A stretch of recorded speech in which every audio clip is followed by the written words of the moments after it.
Porque Pablo Sanguinetti, director corporativo de Análisis Económico y Conocimiento para el Desarrollo de la Corporación Andina de Fomento, la CAF, que celebra su conferencia CAF este 2 y 3 de noviembre en Lima, Ciudades con Futuro.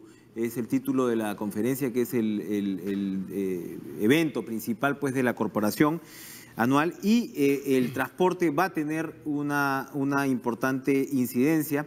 Hay números que nos presenta, señor Sanguinetti, gracias por estar con nosotros esta mañana. Gracias, Enrique. Bueno, números que me han llamado la atención. O sea, si el promedio latinoamericano para trasladarse al trabajo en ida y vuelta es de hora y 20, en Lima tienen un 25% de trabajadores que invierten más de 2 horas, ¿no? Si el 39% en las urbes latinoamericanas utiliza transporte público, en Lima es nada menos que el 57%.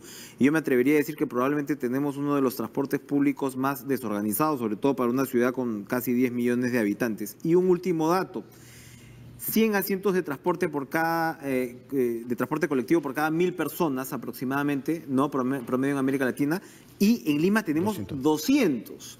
A ver, tenemos unos cuadros que vamos a ir mostrando para introducir la conversación. Insatisfacción con el transporte público. Lima está entre las de mayor insatisfacción. En realidad este es un cuadro ajustadito, ¿no? Con Bogotá incluso cerca del 40%, pero Lima llegando y superando en algunos casos el 30%. Veamos uno más. Lo tenemos por ahí. Bueno. Insatisfacción con el transporte público, ¿no? De nuevo. Esto es a ver, transporte. Esto es ayúdenos con la información. Esto es congestión. Congestión. Esto quiere decir que son 13 minutos adicionales por viaje. Exactamente, ¿no? Respecto identificados por congestión. Por congestión, exactamente. Bueno, y entonces uno le plantea muchas inquietudes. Un estudio como este, y uno se pregunta, una ciudad, una megalópolis en realidad ya como es Lima, con un sistema de transporte que además es otro término que ustedes utilizan para llamar la atención sobre los problemas que tienen el transporte en América Latina, fragmentado, ¿no? Sí, atomizado. Atomizado. Entonces tienes por un lado transporte informal, tienes por otro lado, si vas a entrar al metropolitano, tienes una tarjeta y una tarifa, si entras al metro es otro universo, ¿no? Entonces, digamos que no se hace fácil tampoco la integración del transporte. Una ciudad como Lima, ¿desde dónde debería abordar el problema? ¿Cuáles son las experiencias positivas que deberíamos ver para ayudarnos con el transporte público en el menor tiempo posible? Porque a veces, yo lo veo usted muy optimista, a veces los cambios se pueden realizar en tiempos menores de los que uno pensaría incluso. Primero, Enrique, muchas gracias por este espacio. Efectivamente, venimos aquí a Lima para la conferencia CAF sobre el tema de ciudades con futuro, que es tan importante, es una línea de trabajo muy importante del banco en temas de desarrollo. Y también dentro de esa conferencia se va a presentar este reporte que hicimos hace poquito, Crecimiento Urbano y Acceso a Oportunidades, el desafío para América Latina. Primero que nada, ustedes mostraron algunos numeritos, ¿no? Eso es lo primero que tenemos que tener, para poder hacer políticas informadas en todos los ámbitos, pero por supuesto en transporte es muy necesario. Se requieren evidencias, se requiere datos, y muchas veces estas cosas referidas a cómo las ciudades viven, cómo la gente se traslada, en qué modos a lo largo del día, etcétera, hay poca información. Y la verdad que hay muchas oportunidades de obtener nueva información, no solamente a través de encuestas, lo típico, sino ahora a través de todos los medios digitales. Así que la primera nota es: necesitamos un poquito más de información, datos, y el reporte que hacemos con la CAF es una ayudita en eso. Yendo ya a la pregunta bien relevante que usted me hace, que me haces, Enrique, sobre el tema de transporte y cómo mejorar esto.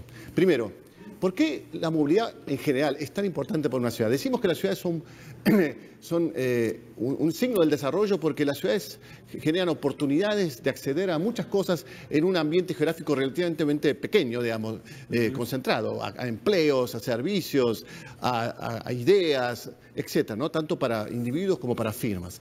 Entonces, estas economías de aglomeración que generan las ciudades dependen, para que ocurra, que la gente efectivamente acceda. Y para acceder hay que tener un buen transporte. Podemos estar cerca, pero físicamente, digamos, a 30 cuadras, 20 cuadras, pero si nos toma una hora llegar, digamos, es como si estuviéramos a 10 kilómetros, ¿no? Entonces, el tema de la movilidad es tan importante para asegurarnos que la ciudad genera en la práctica esa promesa de acceder a servicios, a empleo, a ideas, a amenidades. Entonces, claramente muchas de nuestras ciudades en América Latina han crecido fenomenalmente, se han urbanizado muy rápidamente y ya adquieren tamaños como Lima, de casi 10 millones de habitantes.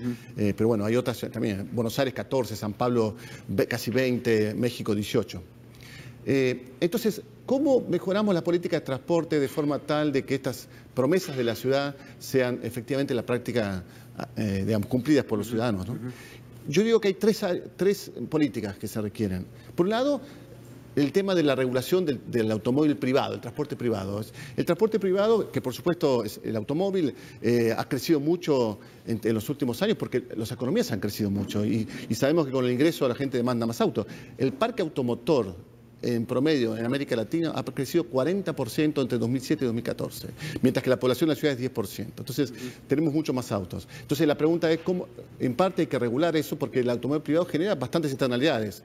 Por supuesto, la congestión vehicular, pero también puede ser temas de medio ambiente y también, si no está bien hecho, la accidentalidad. Y las políticas, que es con lo que ocurre en Lima, y las políticas por lo general se diseñan para el auto privado, es lo que ha pasado en una ciudad como esta, y cuando nos encontramos con los números resulta que en promedio estamos mucho más, o sea, tienes casi un 60% de limeños que utilizan el transporte público. Claramente. ¿No? Entonces, en ciudades como, fíjense, en América Latina en promedio, el transporte público es 39% de los usuarios, de los viajes se hacen en transporte público, 22% en automóvil privado y 26% a pie. En Lima, efectivamente, el transporte público es más alto, 57%, casi como París, 57%. Imagínese usted. De uso. Pero obviamente te importa la calidad del transporte público. Usted decía, la regulación con el tema del transporte privado. ¿Esto quiere decir aumentar impuestos, básicamente encarecer el uso del transporte privado? Entonces, la pregunta es cómo hacerlo. Entonces, lo ideal sería hacerle ver que el individuo que usa transporte privado, que genera costos en el resto de la sociedad, los internalice, digamos, se dé cuenta, digamos, en algún sentido. Entonces, una forma es impuestos a la congestión, por ejemplo, que Londres, Singapur, Estocolmo tienen, por ejemplo, un impuesto que a la gente que va al centro con auto, en las horas pico se le cobra. Pero también puede ser otras políticas, por ejemplo, estacionamiento del auto que es más caro en horarios pico, o tarifas urbanas que tienen también, o que son más altas en horarios pico. Aquí hay un distrito, San Isidro, que es pues el distrito donde se va a realizar la conferencia, de hecho en el hotel, y lo que han hecho ahora es, en fin, generan controversias, hay conflictos con el alcalde de Lima, ¿no? Y demás, pero por ejemplo este alcalde ha dicho solamente se parquean 2 horas en los parqueos públicos de San Isidro. No se les va a cobrar, ¿no? Pero solamente pueden 2 horas porque si no ahí sí hay multa para, digamos, agilizar la movilidad. Esta, por ejemplo, es un ejemplo de... Puede ser. Buenos Aires, por ejemplo, el acceso a la zona central de la ciudad no se puede hacer en auto privado casi, ya no solamente taxis. Lo que sí es importante es, uno puede regular el automóvil privado de forma tal de hacerlo más costoso en horas pico, etcétera, está bien, pero si no aumenta la calidad y cantidad de la oferta pública de transporte público, quizá también es un problema, porque la gente deja de usar el auto y no sabe y no tiene alternativa, ¿no? Entonces, la segunda área de intervención, aparte de la regulación del transporte privado, es la oferta de transporte público. Y ahí estamos hablando, por supuesto, de colectivos, de subtes, y estamos hablando de tarifas, estamos hablando de la regulación del transporte público. En el Perú sí tenemos un problema que creo que nos diferencia en algo frente a otras ciudades de Latinoamérica, que es el grado de informalidad en general, ¿no? El tamaño de la economía informal, que es, bueno, ya estamos viendo que es efectivamente un límite al desarrollo importante. Imagino que a la CAF le interesa mucho eso además. Totalmente. ¿No? Como es obvio. Entonces, cuando hablamos de un mejor transporte público, ¿cuáles son los ejemplos que Lima debería mirar? No necesariamente como ciudades, pero sí como políticas. Bueno, este tema de la informalidad de transporte público no es solamente un problema de Lima, en varias ciudades. O sea, ante la falta de transporte formal y gente que está viviendo en zonas con bajo acceso a transporte, se generan soluciones privadas que generan mucha atomización en el servicio, poca regulación y mucha accidentalidad. Entonces, una primera política asociada con transporte público tiene que ver con la idea de integrar el transporte informal a los sistemas de transporte. Si no se logra eso, estamos y esto quiere decir que más regulación, quiere decir el tema de las tarifas, quiere decir el tema de regular los recorridos, integrarlo al resto de los medios de transporte. Eso es fundamental, porque además yo creo que desarrolla una suerte de experiencia urbana o de gusto por poder tomar transporte público. Lo comentábamos, usted vive en Buenos Aires, ahí en Buenos Aires uno compra una tarjeta y la tarjeta le sirve prácticamente para todo. La vas recargando y sabes que vas a bajarte del metro al bus sin ningún problema, incluso si estás utilizando el auto para el peaje, ¿no? en la autopista. Eso pues acá uno, lo que le comentaba, uno se sube al metro, tiene una tarjeta, uno se sube, ¿no?, al Metropolitano, que es ¿no?, estos buses de carriles exclusivos, y es otra tarjeta, ni que se diga pues de los colectivos y demás. Entonces, eso yo creo que genera una desincentiva el uso del transporte público para empezar. Totalmente de acuerdo. Y este tema de coordinar los distintos modos es sumamente importante, porque de nada vale hacer un gran sistema, por ejemplo, de subte que abarca las áreas centrales de las ciudades si la llegada hasta la parada de subte de las zonas suburbanas no está bien coordinada con el otro tipo de transporte, con el tren o colectivo. Entonces, ese tema es sumamente importante en tema de transporte. Y la tercera área de intervención, la primera, regulación de automóvil privado, la segunda, transporte público, es la infraestructura vial. O sea, temas de, bueno, dejamos espacio para más vías, para autopistas, por ejemplo, vías exclusivas para colectivos. Muchas ciudades no tienen espacio para más autopistas, no tienen espacio para más avenidas. Y eso es para aceras, para, por ejemplo, bicicletas, que cada vez se está usando más. Entonces, este tema de la infraestructura ya más dura, de vías, es otro elemento muy, muy importante. Para ir terminando, otro punto que me parece fundamental es el tema de la planificación de la ciudad, ¿no? Entonces, ustedes presentan unos gráficos que a mí me llamaron mucho la atención porque ves Lima o ves Bogotá, ciudades similares. Bogotá en un rango de aproximadamente 30 kilómetros. Bogotá es inmensa también, pero Lima solamente tiene 10 kilómetros más, alrededor de 40 kilómetros. Y uno dice, qué grande es Lima. Pero lo comparas con otras ciudades, París, por ejemplo, bueno, ustedes ponen el ejemplo de Chicago, pero lo que voy es que son ciudades que finalmente crecen. Uno pasa por Madrid y el uso del tren de cercanías, por ejemplo, es cotidiano. Los chicos que van a la universidad viven de repente en la ciudad y se van a la universidad autónoma o la que fuera, y es normal pasarse sus buenos 40 minutos, claro, te la vas a pasar leyendo, la vas a pasar muy bien, ¿no?, en el transporte público. Para pensar en una Lima más organizada e integrada con su transporte, tenemos que pensar también en estimular el crecimiento vertical, digamos, la expansión. Exacto, horizontal.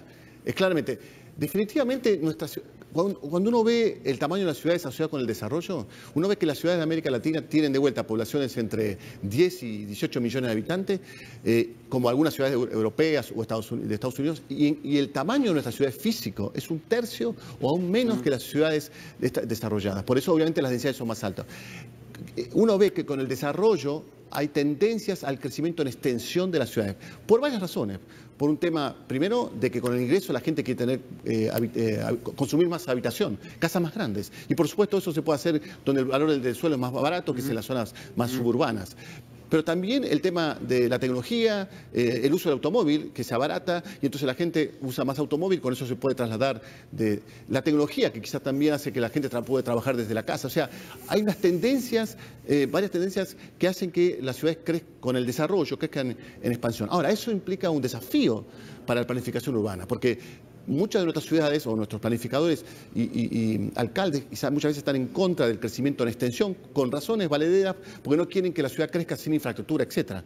Entonces el tema es tener las capacidades en varias dimensiones, financieras, de planificación, de recursos humanos y legitimidad política, para que las ciudades tengan organismos metropolitanos que permitan coordinar, por un lado, estas tres tipos de políticas.